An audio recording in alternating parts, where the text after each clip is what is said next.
শাহজালাল শাহপরান তো বহুদূরের কথা, খান জাহান আলী শাহ মখদুম তো বহুদূরের কথা।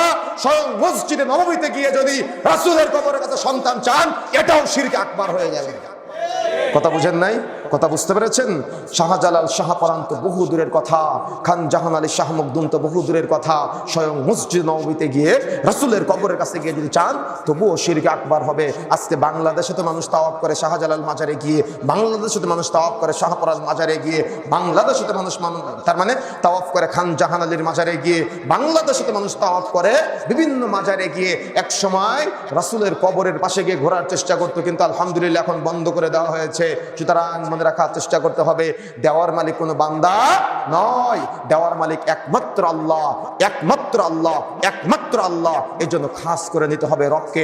যেমন ইয়্যাকা না'বুদু, না'বুদু ইবাদত হতে হবে আল্লাহর, না'বুদু ইবাদত হতে হবে আল্লাহ।